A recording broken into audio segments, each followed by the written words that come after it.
Maite Álvarez, hematóloga del Hospital Universitario La Paz, y os voy a hacer un pequeño resumen de lo que se habló de terapia génica en el Congreso de ISTH que se celebró en los días 9 a 13 de julio de este año en Londres. Quería agradecer, lo primero de todo, el patrocinio que nos ofrece Roche y Sanofi para hacer este espacio. Bueno, de terapia génica la verdad es que ha habido muchísimas novedades. Ha habido 3 mesas de comunicaciones orales, una comunicación en el late breaking y también, bueno, pues, también hubo alguna presentación en las presentaciones del estado del arte. Como veis, también Biomarin hizo un simposium, bueno, pues estableciendo una bueno, pues, una mesa de debate entre hematólogos, enfermeras que siguen a los pacientes con terapia génica y los hepatólogos y un paciente que acudió al congreso y al simposium. La primera mesa fue moderada por Flora Peibandi y Paula Batti.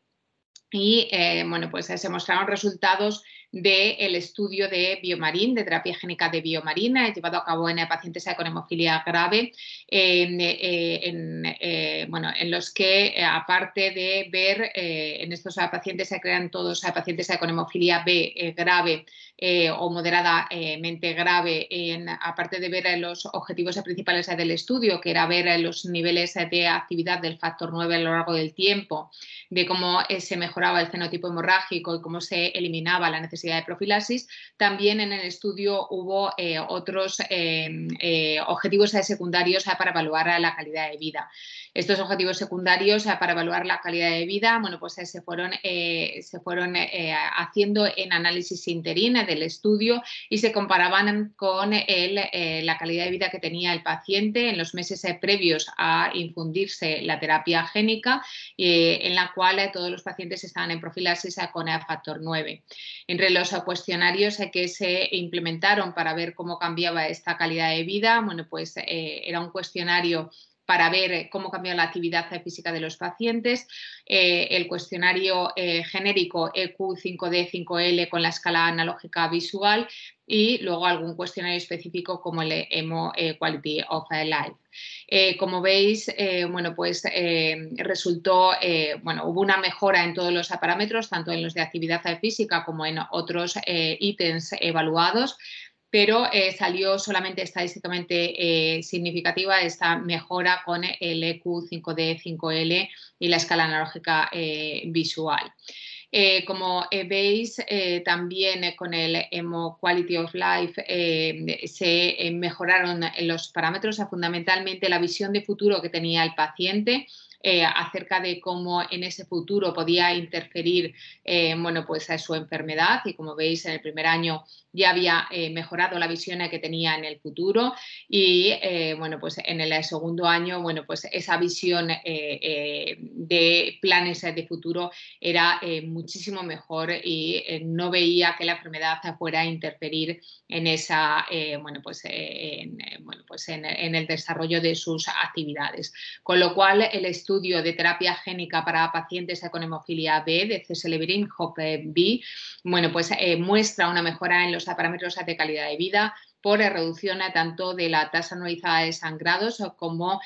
por reducción de la carga que conlleva el tratamiento de la enfermedad al dejar la profilaxis y las infusiones intravenosas. El resto de la mesa fueron presentaciones bueno, pues más experimentales, pero muy interesantes. La primera presentación fue a cargo de la doctora Toneto de la Universidad de Ferrara, que hace este trabajo en coordinación con la Universidad de Harvard y sponsorizado por Bayer, y es el primer estudio de edición génica y del más novedosa técnica, que es la de Prime Editing de DNA. Mostraba cómo era capaz de corregir el defecto genético en aquellos pacientes que tienen mutaciones en missense o mutaciones sin sentido, y como veis en la imagen era capaz de, bueno, lo hizo en cultivos celulares de células endoteliales, era capaz de corregir el defecto y además también hizo una secuenciación y además cuantificó esa secuenciación y, como veis, era capaz de corregir el defecto tanto a nivel molecular como a nivel de elevaciones de los niveles de factor 8. Por lo tanto, es la primera vez que se muestra un estudio con ediciones de bases o de prime editing que es capaz de corregir el defecto genético en pacientes con hemofilia, en pacientes con hemofilia A, en este caso todavía en fases muy experimentales en cultivos celulares. La segunda presentación fue a cargo de la doctora Stenberg, que estuvo muy participativa en todos los estudios de terapia génica, mostrando datos muy interesantes. Es de la Universidad de Pensilvania. Y esta primera comunicación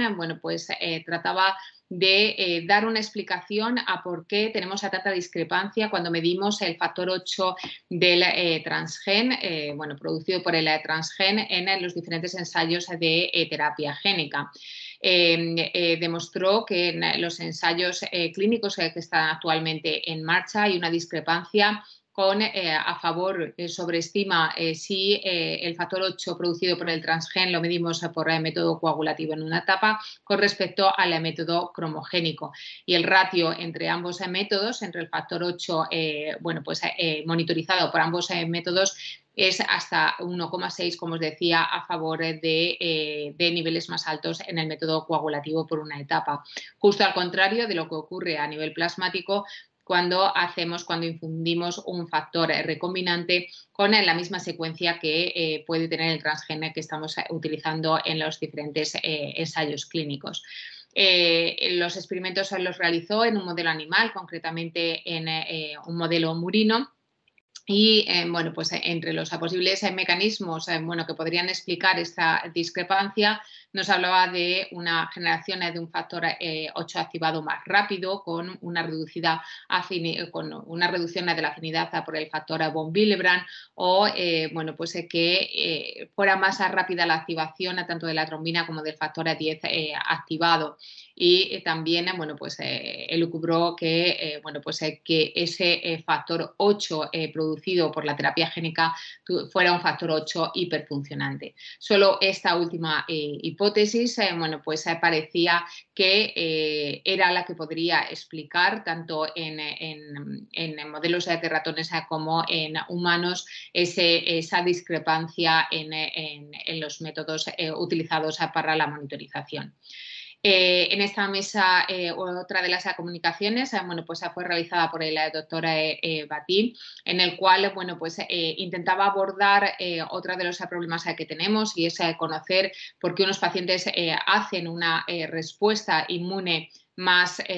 importante frente a la transgen o frente a la casi del adenovirus asociado que estamos utilizando, y pierden la respuesta a la terapia génica. Él, para sus experimentos, utiliza el modelo canino, y además nos dice que para él es el mejor modelo para hacer los experimentos de terapia génica, porque podemos obtener un genotipo similar al humano, como lo utiliza aquí, en este caso una inversión del intrón 22, una fenotipo hemorrágico muy semejante al que tenemos en humanos, y además la incidencia inhibidor es muy parecida a la que tenemos en humanos, alrededor de un 25 a 30%, y además es un modelo que podemos seguir durante más de 10 años. Lo que hace es ver la respuesta inmune después de infundir la terapia génica, concretamente con un adenovirus asociado 5, y hace biopsias hepáticas al inicio y a los 3 meses, 12 meses y 18 meses de haber infundido. Como veis, la respuesta frente a la cáside, anticuerpos frente a la cáside, aparecen en el día +7, y luego hace una evaluación de diferentes marcadores, biomarcadores inmunes, con el intento de encontrar alguno de ellos que fuera estadísticamente significativo, como para decirnos en este paciente deberíamos intensificar la inmunosupresión para que no pierda la respuesta. Los resultados del estudio es que no encontró elevaciones estadísticamente significativas de ninguna citoquina. Es verdad que los perros que tenían historia de inhibidor tenían niveles más altos de TNF-alfa, interleuquina 2, 6, 7, 15 y 18, pero tampoco hubo diferencias estadísticamente significativas en cuanto a las células, a los linfocitos T citotóxicos, ni a la disminución, a la activación del complemento. Por lo tanto, bueno, a pesar de haber hecho bueno, pues un experimento muy elegante, las conclusiones no fueron muy espectaculares. La segunda mesa de terapia génica fue fue moderada por la doctora Stenberg y el doctor Johnny Malangu. Y se nos presentaron bueno, pues datos muy interesantes, como experimentos muy interesantes, como este, que se hace para ver los patrones de expresión del transgen cuando estamos utilizando los promotores que estamos utilizando actualmente en ensayos clínicos, que, como sabéis, siempre criticamos que no estamos actuando sobre la célula diana adecuada, porque los promotores van todos dirigidos contra el hepatocito, y la célula que produce el factor 8 son las células endoteliales de los sinusoides hepáticos. Bueno, pues los promotores que estamos utilizando en los ensayos clínicos que están abiertos, como sabéis, bueno, pues es la alfa-1 antitrisina o la transtiretina, y van todos dirigidos contra los hepatocitos. Entonces, él trata de ver en su experimento, en un modelo animal, también en un modelo murino, bueno, pues hace un marcaje tanto de los hepatocitos como de las células endoteliales de los sinusoides hepáticos, para ver si el transgen, a pesar de que estamos utilizando un promotor que solamente va dirigido contra los hepatocitos, es capaz de expresarse en ambas células. Y muy al contrario de lo que pensábamos que solo se expresaba en los hepatocitos, se expresa de igual modo en las células endoteliales de los sinusoides hepáticos. Y esto se replica tanto en modelos que utilizan adenovirus asociado como en modelos que utilizan lentivirus. En cuanto a otras comunicaciones, bueno, pues hubo otras muy curiosas también en modelos experimentales animales, como esta de la doctora Sarangui, en la cual bueno, pues hace técnicas de edición génica, pero utilizando un agente bypass, en este caso un factor 7 recombinante, bueno, pues con una hiperfunción. Lo que hace es, bueno, pues quiero que la terapia génica me sirva no solo para pacientes con hemofilia A, también esta terapia génica para pacientes con hemofilia B y para pacientes que tengan inhibidor. Entonces voy a hacer, en vez de modificar el gen del factor 8, voy a modificar el gen del factor 7 para conseguir una sobreexpresión del factor 7 activado, e intentar producir suficiente cantidad de trombina como para mejorar el fenotipo hemorrágico. Y bueno, pues en los estudios, como os digo, todavía muy experimentales, lo consigue, porque bueno, pues en los ratones que son sometidos a esta terapia se disminuye el tiempo de protrombina, y además se acorta el tiempo de sangrado cuando se produce un sangrado inducido en la cola del ratón. Por lo tanto, bueno, pues estos estudios son súper interesantes para dar cabida también a aquellos pacientes que se quieren someter a terapia génica y tienen inhibidor. Y esta también me pareció súper, bueno, pues novedosa y curiosa. Lo que hacen, bueno, pues el problema que tenemos con la terapia génica, como todos sabéis, son la respuesta inmune frente a la cáside, a los adenovirus asociados que estamos utilizando para la cáside. Entonces, este grupo lo que hace es que utiliza unas esferas que inyecta, también en modelos animales, inyecta estas esferas con el transgen, y luego, mediante ultrasonidos, bueno, pues rompe estas esferas, y además, todavía todo mucho más mejorado, busca la longitud de onda del ultrasonido para que ese transgen se libere en la célula diana, que en este caso bueno, pues sería la célula endotelial de los sinusoides hepáticos, lo cual es perfecto. Disminuye la posibilidad de inmunogenicidad porque no estamos utilizando vector, y liberamos el transgen donde nos interesa, que es en las células endoteliales. Conceptualmente, la verdad es que el trabajo es precioso. Y luego en la última mesa, que fue moderada, como veis, por Savita, se presentaron los resultados bueno, pues, del estudio de Biomarin, los resultados de la fase 2, ya con un seguimiento de 6 años en estos pacientes. Como sabéis, Biomarin está utilizando un adenovirus asociado 5 y una transgen con depleción del dominio B. Y bueno, pues el fase 2, que como todo fase 2 es un estudio de búsqueda de dosis, bueno, pues se probaron 2 dosis, una a 6 por 10 elevado a 13 vectores por kilo y otra a 4 por 10 elevado a 13 vectores por kilo, porque en la corte de dosis más alta hubo algún participante que alcanzó niveles de factor 8 muy altos. Aquí veis las características demográficas de los dos grupos. Como veis, no ha habido bueno, pues, eventos adversos graves en ninguno de los pacientes, de ninguna de las dos cortes, con un seguimiento, como os decía, de 6 años. Solamente un paciente desarrolló un carcinoma de la glándula parótida que después de diferentes estudios para ver la integración del virus, tanto en el tejido neoplásico como en el adyacente, no hubo diferencias y las agencias regulatorias han concluido que no tiene ninguna relación con la terapia estudio. Se nos mostró en estos 6 años de seguimiento cómo las dos cortes tenían una disminución de la tasa anualizada de sangrados hasta de un 95% en la corte que recibe la dosis más alta, con a los 6 años un 57% de los pacientes con 0 sangrados. En cuanto a la reducción en el número de infusiones de factor 8, como veis, también hay una reducción de un 96%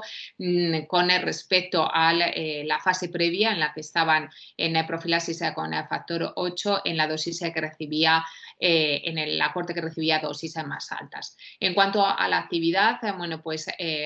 bueno, ya hemos explicado la discrepancia entre los dos métodos. Bueno, pues a los 6 años en la corte que recibía la dosis más alta, bueno, pues hay con el método cromogénico una actividad, una mediana actividad de un 5% y con el coagulativo un 12%. Pero incluso en aquellos pacientes que mantuvieron niveles de actividad de factor 8 por debajo de un 3%, se mejoraba muchísimo el fenotipo hemorrágico, como veis aquí, pasando la tasa analizada de sangrados, por ejemplo, en este paciente de 24 a 4,1. También hubo una mejora en la calidad de vida de los pacientes en ambas cortes. Sí que es verdad que hubo altibajos en las curvas y fue una de las preguntas que hicieron al final de la presentación. Bueno, pues concluyendo el doctor Lazana que no tenía nada que ver con,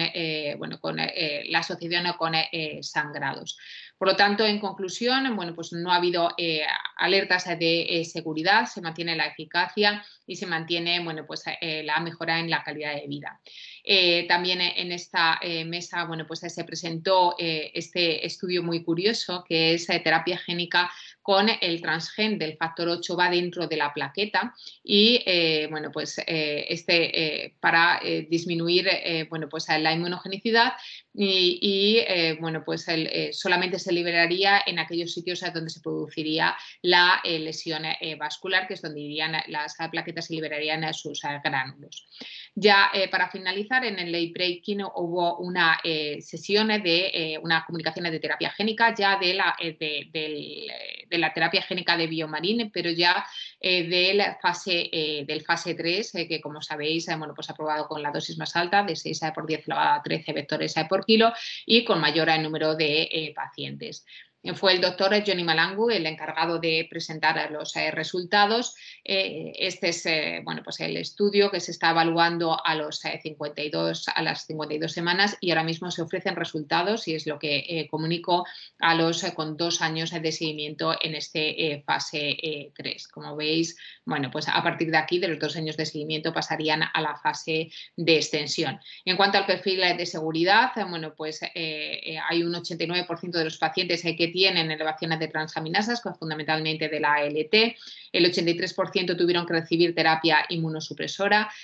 pero a la semana 52, el 53% de los pacientes ya no tenían inmunosupresión y en la semana 104 casi todos ellos, el 99% ya no tenía tratamiento inmunosupresor. Esta es la disposición y las características demográficas de los pacientes incluidos y en cuanto a la, bueno, pues a la los criterios, a los resultados de eficacia, bueno, pues se mantuvo la reducción importante en la tasa anualizada de sangrados, un 84,5% de reducción en la tasa anualizada de sangrados y un 98% de reducción en el consumo de factor 8. Además, como veis, bueno, pues el número de participantes que tienen cero sangrados o que no tuvieron, que estuvieron libres de sangrados durante los 2 años, pues ha ido aumentando. Luego hizo una comparativa muy bonita, comparando estos pacientes que tienen niveles de un 3, un 5%, tras la terapia génica, comparando con la población que tiene esos niveles de factor 8 y cogió la curva que todos conocemos del grupo holandés y dijo, es verdad que se están replicando lo que ocurre con los pacientes en vida real. Aquellos pacientes que tienen más de un 5% de actividad, la tasa anualizada de sangrados disminuye muchísimo y lo mismo está ocurriendo con aquellos pacientes que veis aquí, tanto en azul como en amarillo, que son monitorizados por las dos técnicas que tenemos disponible, coagulativo y cromogénico, que tienen esos niveles de un 5% tras la aplicación de la terapia génica, se están comportando igual. Luego ese factor que está produciendo el transgen, bueno, pues está siendo igual de eficaz que el factor 8 nativo. Con lo cual, con esto concluyó y bueno, ya más cerca de que tengamos a pacientes fuera de ensayo clínico con terapia génica, porque se han demostrado ya los buenos resultados mantenidos durante 2 años en el fase 3, que es lo que pedían las agencias regulatorias. Bueno, pues nada más, espero que os haya gustado y que os haya servido tanto para los que pudisteis asistir a STH pero no pudisteis asistir a estas sesiones, como para los que no pudisteis asistir. Muchísimas gracias.